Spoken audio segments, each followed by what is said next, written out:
No one should ever make anyone feel ashamed for things that they like in the bedroom, no matter how weird, creepy, dark they are.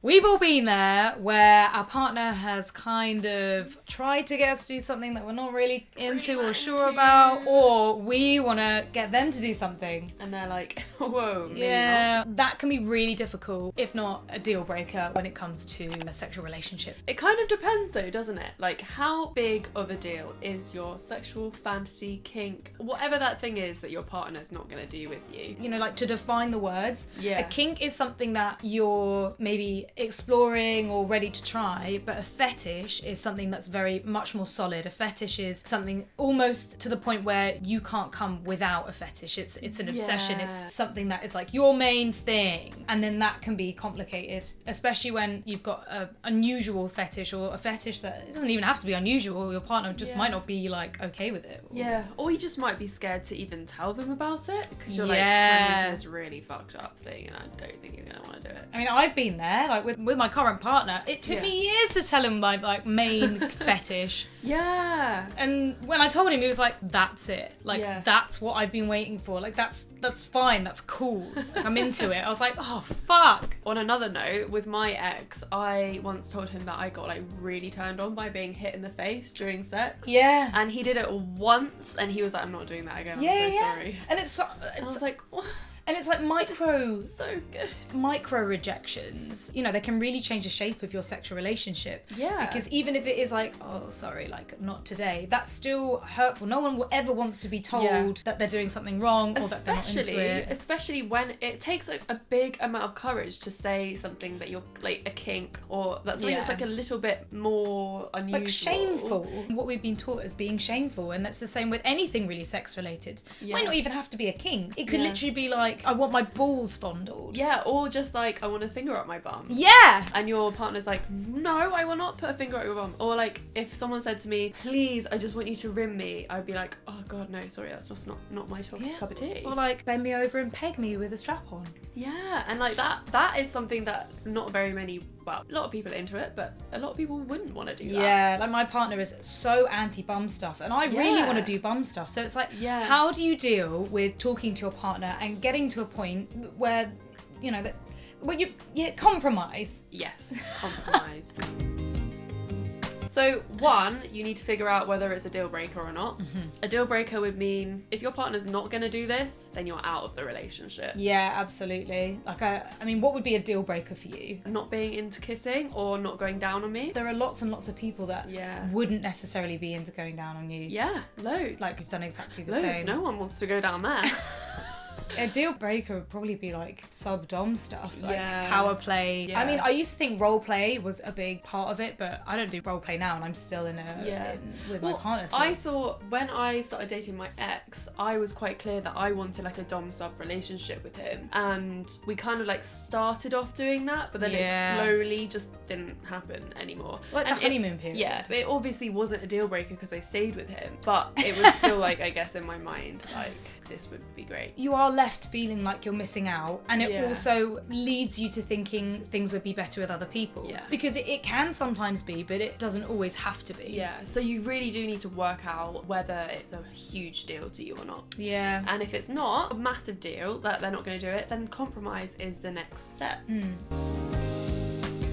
It doesn't mean to say that they're never going to do it. It's always possible that during your relationship things might change, conversations you might have, you know, they might get more comfortable with the idea, they might give it a go and realise they like it as well. Exactly. I think that's a really big thing, is that people need to be open to potentially changing what they like in the future. Yeah. Because it does happen. Like, I think it was great that my ex actually did hit me in the face once, because at least he tried it. He tried it, was like, nope, not my thing. Yeah. Yeah. Since figuring out that I've got like a thing with my feet and I really enjoy my feet being played with, and me expressing that, it's fucking hard though, because he's never expressed wanting to like give me foot massages and like, you know, touching my feet during sex. Now that he's trying to do it, that is positive, and we kind of like, I've kind of let other things that we haven't really done, like anal stuff, go, because again, there's a compromise there. Yeah, and you don't need to have everything that you're into all the time, because actually that would be a little bit overwhelming. It's actually too overwhelming. Yeah. Because you end up not enjoying, like, the porn porn that you watch and the stuff that you get off on, when you kind of do that act, you're a little bit underwhelmed. You're a little bit like, oh, that's my fantasy. It's done. Because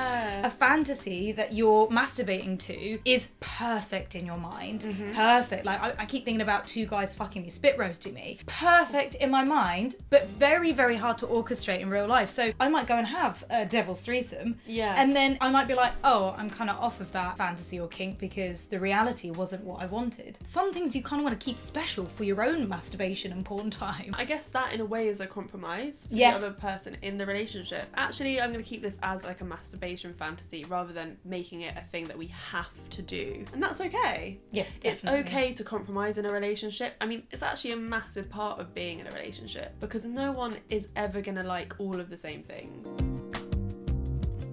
What you need to watch out for are people showing disgust and throwing shame at you for something that you're into, because that is not okay. That would be like a deal breaker. That's definitely a deal breaker. I mean, no one should ever make anyone feel ashamed for things that they like in the bedroom, no matter how weird, creepy, dark they are. Like, we're all humans and we all have these thoughts. And it is just a fantasy. Unless we're going and stepping into the realms of illegals. We're talking like children and animals, for example. I mean, that should be a deal breaker and the other way around. You'd be like, if your partner came home and be like, I only want to incorporate these things into my life, we'd be like, okay, bye.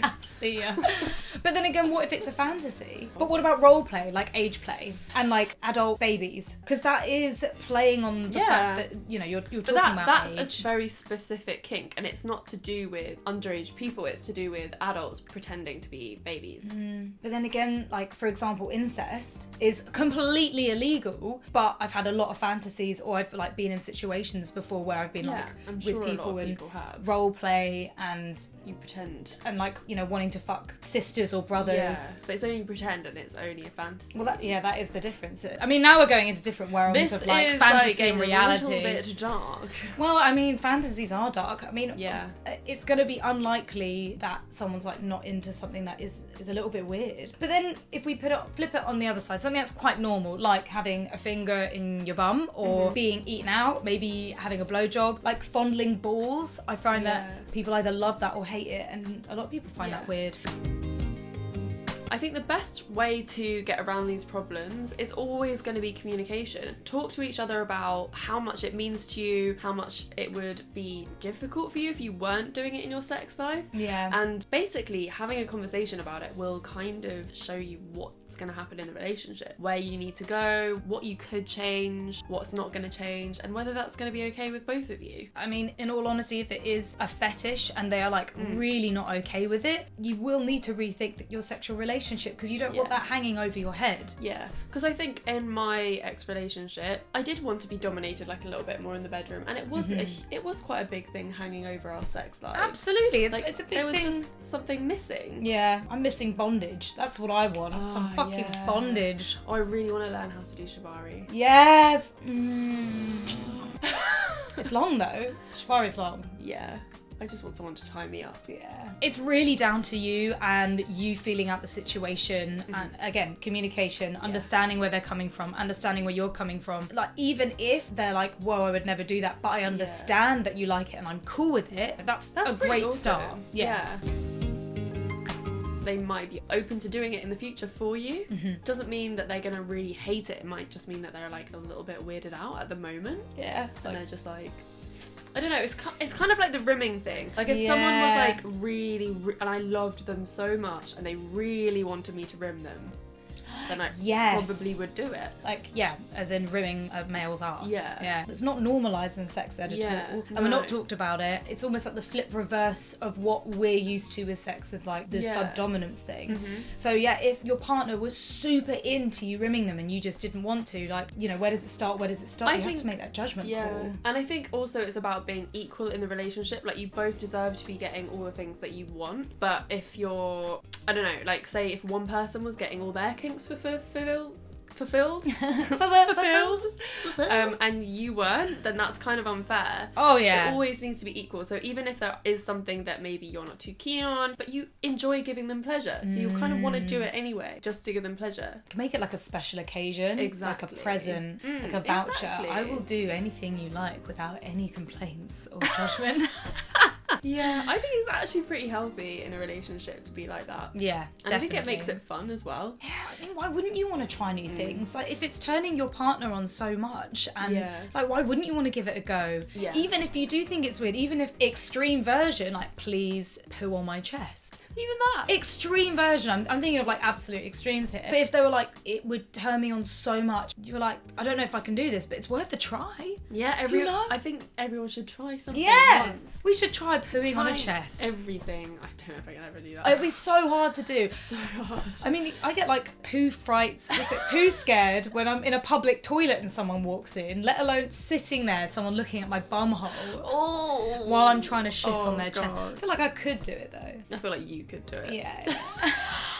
So yeah, we totally understand where you're coming from. Everyone's been there where they've had to deal with a partner not being into something that they like, or you not being into something that they really want to do. Yeah. It's just trying to find a way around that. Yeah. And also, like, I think it's important to make sex one of the biggest priorities in your relationship, because when you see these successful relationships, they always have a very steady, rock hard sex life. Rock hard! Rock hard. Rock hard! So that's why conversations like these are really important. Let us know if you liked this video. Give it a huge thumbs up. Yeah, if any of the information was useful, or if we've missed anything out, then please comment below. We always want to hit your side of the thing. We want your comments. Comment down below. Yeah, it's like a good like forum. You know, Yeah, we're love just two it. opinions. We want to hear everyone else's. Everyone. And of course, remember to subscribe. I stole and that out of my mouth. Hit that notification bell so that you never miss us. yeah, as well as follow us on Instagram, listen to our podcast, and we will see you next week. See you next week. Goodbye.